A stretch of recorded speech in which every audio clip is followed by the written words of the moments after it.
ما أنزلنا عليك القرآن لتشقى. Kita oleh Allah diberikan kemudahan untuk terus melaksanakan kajian ini sebagai usaha kita untuk mengisi waktu-waktu kita dengan ilmu, untuk memperbaiki, untuk menghilangkan kebodohan kita, agar kita menjadi orang yang banyak mengerti tentang ilmu agama. Kebodohan bukan artinya rendah EQ-nya. Istilah kebodohan dalam agama, ketidakmengertian karena jarangnya mendengar dan jarangnya belajar. Mudah-mudahan saudaraku yang selalu menyempatkan waktu untuk mengisi waktu-waktunya dalam sehari semalam untuk ilmu, Allah memberikan ilmu yang bermanfaat bagi dirinya, keluarganya, dan bagi umat. Inilah yang dilakukan oleh para pendahulu kita, para as-salafus salih. Mereka tidak terhalang oleh sibuknya urusan keduniaan. La tulhihim tijaratun wala bai'un an dzikrillah wa iqamis salah wa ita'iz zakah. Mereka tidak lalai karena bisnis keduniaan, kesibukan keduniaan, dari ingat kepada Allah. Bagian dari ingat kepada Allah adalah ilmu.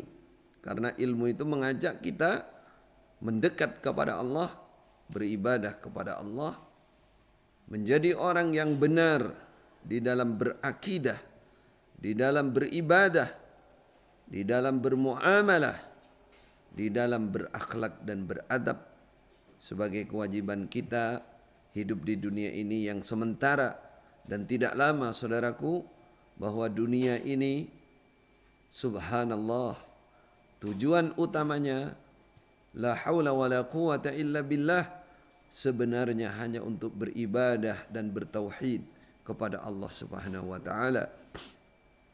Beribadah dengan landasan tauhid, yaitu hanya diperuntukkan untuk Allah. Wa ma khalaqtul jinna wal insa illa liya'budun. Adapun kegiatan yang lain selain ibadah dan bertauhid kepada Allah, terkait misalkan masalah muamalah, masalah akhlak dan adab, itu juga bernilai ibadah.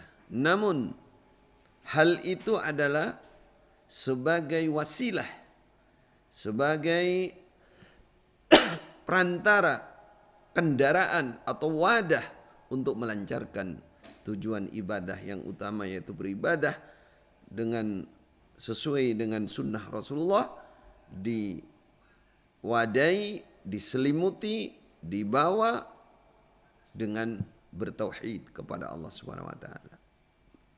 Maka jangan tertunda, jangan sia-siakan waktu, saudaraku.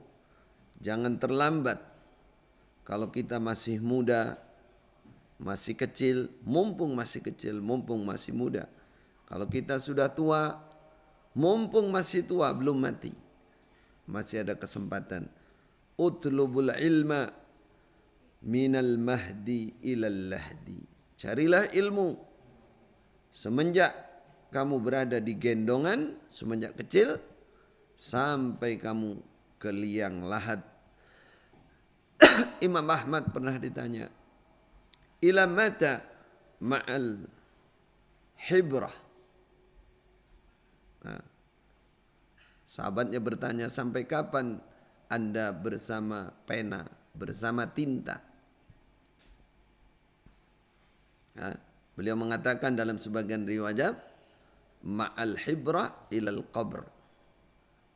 Saya akan selalu bersama hibrah ilal hafrah. Sebagian bahasa sampai liang penguburan saya. Saya tidak akan berhenti mencatat, menulis, belajar, mengajarkan, menyusun ilmu sampai saya mati. Allahu Akbar. Itulah contoh suri tauladan dari para as-salafus salih. Ada di antara mereka yang meninggal dalam keadaan perjalanan mencari ilmu. Ada yang sedang mengajarkan ilmu. Ada yang sedang mengamalkan ilmu, sedang sholat, sedang berkhutbah, sedang sujud. Ada yang meninggal mati sedang memeluk Sahih Al-Bukhari. Ada yang memeluk Mushaf Al-Quran. Ada yang memeluk ilmu memurajaah hafalan sampai dalam keadaan sakit parah. Kadang diajak berdialog saja tidak nyambung, tapi mereka murajaah tahfidzul Quran, murajaah hafalan Quran, bergerak sendiri lisannya, ingatannya dengan Al-Quran, walaupun dengan yang lain sudah tidak ingat, tapi Al-Quran ingat. Ini menunjukkan betapa mereka menyadari, mereka memahami bahwa hidup itu sebenarnya saudaraku hanya untuk beribadah. Lainnya adalah untuk pendukung.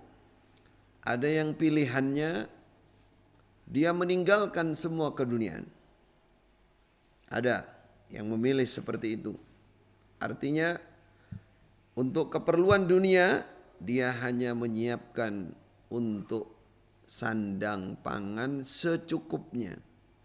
Tidak mau lebih untuk dia, untuk keluarganya yang menjadi tanggungannya. Setelah itu dapat seberapa pun akan dia sedekahkan.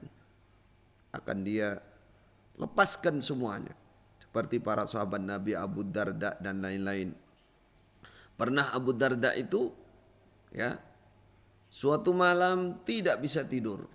Suatu malam tidak bisa tidur. Oleh keluarganya ditanya, "Kenapa Anda kok tidak bisa tidur?" Kata beliau, "Saya masih punya harta emas di bawah alas saya. Dan saya belum menemukan orang siapa yang bisa saya sedekahi emas. Jangan sampai besok pagi emas masih ada di rumah saya." Subhanallah. Ada yang memilih seperti itu. Seperti Imam Ahmad bin Hambal juga seperti itu. Tidak mau lebih. Kalau mesti makan cukup ya sudah. Berpakaian cukup ya sudah. Bahkan sebagian riwayat pakaian beliau cuma satu. Pernah beliau itu mandi di suatu tempat, pakaiannya diletakkan lalu dicuri orang. Beliau nggak bisa keluar di tempat kamar mandi itu karena memang bajunya ya cuma itu, sehingga ditunggu lama sama murid-muridnya karena nggak punya pakaian lain, baru ditolong. Allahu Akbar. Ada yang pilihannya seperti itu. Ada yang pilihannya tetap mencari harta keduniaan sebanyak mungkin. Namun sebagian besar hartanya adalah untuk membantu, menolong, menguatkan perjuangan dalam Islam. Sebagian hartanya lagi dipersiapkan untuk anak turunnya, supaya anak turun tidak ditinggalkan dalam keadaan fakir, dalam keadaan melarat, sehingga minta-minta kepada orang. Tidak, dimandirikan, disiapkan. Dan digunakan untuk keperluan bil ma'ruf katanya. Bahasa dulu ya, keperluan semampunya, secukupnya. Ya, yang ma'ruf, yang secukupnya. Hanya itu. Saya pernah berjumpa seorang saudagar kaya, ahli ibadah di Mekah sana. Beliau kalau bulan Ramadan itu duduk di lurusnya, dulu waktu saya di sana, di lurusnya Rukun Yaman. Awalnya saya tidak kenal beliau ini, saya tidak tahu. Cuman saya heran kok ada orang duduk sudah tua, kerjanya tawaf, baca Quran, terus duduk bagi uang. Nah, ini. Kebetulan waktu itu saya talibul ilmi, pencari ilmu. Sudah biasa kan kenal dengan pencari ilmu. Di mana-mana pencari ilmu itu memerlukan orang yang membantu. Nah, kalau yang kayak begitu, matanya itu otomatis sudah kelihatan itu. Apa kerjanya dia duduk? Dia keluarkan uang 100 real, 100 dolar, 50 real, ya. Dia bagi-bagikan orang, terutama para pencari ilmu itu dia dulukan. Ya, dia kasih 100, 200. Nah itu. Terus saya nanya-nanya, siapa orang ini? Oh, ternyata Syekh ini dia punya sekian perusahaan. Yang satu perusahaan ini khusus untuk membantu janda-janda yang sudah tua. Satu perusahaan lagi khusus untuk membantu anak-anak yatim. Satu perusahaan lagi khusus membantu Ma'had Al-Haram Asy-Syarif, sekolah Masjidil Haram untuk murid-muridnya. Sekalian lagi untuk ini, untuk ini. Terus satu perusahaan untuk dia dan keluarganya secukupnya. Nah, itu Masya Allah. Hidupnya dia ibadah. Wah, itu top banget itu.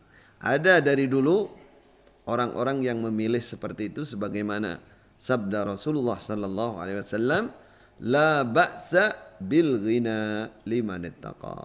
Kata Rasulullah, tidak apa-apa kaya lebih, namun khusus untuk orang-orang yang bertakwa kepada Allah. Kalau tidak bertakwa, bahaya menjadi orang kaya, bahaya. Dia akan masyghul, dia akan tertipu dengan kekayaannya. Dulu para ulama banyak yang konglomerat. Anda ingin tahu, seperti Imam Malik, itu salah satu imam 4 madhab. Beliau diceritakan kalau sekarang pebisnis yang eksportir, ya, tukang ekspor impor. Diceritakan rumah beliau itu, ya, penuh dengan badai perdagangan, dan penuh dengan alat-alat, dan beliau ngajar di rumah itu, dan beliau membiayai talib-talib yang belajar di rumahnya. Itu Imam Malik, seorang imam besar, dikatakan Imamu Daril Hijrah, imam agama, ya, imam ilmu, bukan kayak dulu jokam-jokaman itu, imam-imaman itu. Ini imam beneran ini, imam ahli ilmu di Madinah, dan sudah 1200 tahun yang lalu kurang lebihnya ilmunya masih sampai kepada kita. Pendapatnya, ya, madhabnya masih dijadikan pegangan oleh umat Islam. Betapa besarnya, agungnya ilmu beliau. Nah, bagaimana beliau mau dijadikan mufti atau qadhi, menolak. Padahal gajinya itu luar biasa juga. Kenapa? Karena beliau sudah kaya. Mandiri, ya, kaya harta, ya, kaya ilmu. Begitu juga Abdullah bin Mubarak, seorang ulama tabi'i. Beliau orang saudagar kaya, sampai diceritakan beliau setiap tahun awal-awal itu memberangkatkan 10 orang untuk pergi haji. Disiapkan kendaraannya, untanya, kemudian perbekalannya selama berapa bulan, kemudian sangu, ya, di jalan disiapkan 10, sampai akhirnya bukan hanya 10 orang, bisa ratusan orang. Padahal beliau adalah ahli ilmu, ahli Quran, ahli hadis, ahli fikih, ya, itulah beliau. Nah, tinggal kita sekarang mau milih yang mana nih, ya. Jangan sampai menjadi orang yang paling rendah. Apa itu paling rendah? Duit nggak punya, ilmu nggak punya. Wah, ini celaka nih. Fakir dunia akhirat ini. Fakir ilmu, fakir ibadah, fakir uang lagi. Ini yang paling nggak kita suka ini, ya. Naik lagi, fakir dunia tapi kaya ilmu. Wah, ini lumayan nih. Lumayan. Artinya lumayan itu insya Allah hidupnya tenang, bahkan, ya, kayanya ada dalam hatinya sehingga tenang, permasalahan tidak banyak, ya. Di akhirat juga lebih mulus, lebih lancar. Naik lagi, kaya, masih celaka ini, ya, yang celaka, turun lagi. Kaya dunia tapi miskin ilmu. Ini tadi di atasnya fakir dunia, fakir ilmu. Kaya dunia, miskin ilmu. Nah, di atasnya lagi fakir dunia tapi kaya ilmu. Nah, ini mulai masuk keberuntungan nih. Mulai tingkat untung nih, tingkat falah namanya, an-najah. Naik lagi kalau bisa, ya kaya dunia, ya kaya ilmu, kaya ibadah. Dua-duanya dapat, ilmunya dapat, keduniaannya dapat. Kata Rasulullah, la hasada illa fisnatain. Tidak ada rasa dengki ingin sama kecuali dua hal. Satu, rajulun atahullahu malan. Seorang laki-laki yang oleh Allah diberi kekayaan harta, hartanya habis untuk kebaikan. Yang kedua, rajulun atahullahul Quran. Ada atahullahul hikmah. Seorang laki-laki yang oleh Allah diberi ilmu Al-Quran, hafid Al-Quran, ahli Quran, ahli ilmu hikmah. Nah, yang hari-harinya habis untuk ilmu. Artinya dua golongan ini top sudah. Kalau orang kaya, ya dia ahli sedekah, menunjukkan dia ahli ibadah, dia pilih akhirat, atau ahli ilmu yang hari-harinya habis untuk ilmu. Kalau bisa dua-duanya, cuman ini jarang. Bisa dua-duanya ya. Kaya ilmu, kaya ibadah, kaya harta, kaya sedekah. Nah, itu dapat semua seperti Imam Malik tadi. Abdullah bin Mubarak kalau zaman Rasulullah Khalifah Utsman. Ya, itu pilihannya kalau bisa. Kalau nggak bisa ya salah satu aja lah. Jangan terlalu ngoyo. Semua orang itu ada takdirnya, pol-polnya. Oleh Allah dikasih yang pas-pasan, namun Allah menghilangkan kefakiran, Allah memberikan kekayaan hati, ketentraman, ahli ibadah, ahli ilmu. Nah, itu sudah lebih dari cukup. Apalagi oleh Allah dikasih lebihan keduniaan yang bisa dimanfaatkan untuk berjuang untuk ibadah. وأن الله قد أحاط بكل شيء علما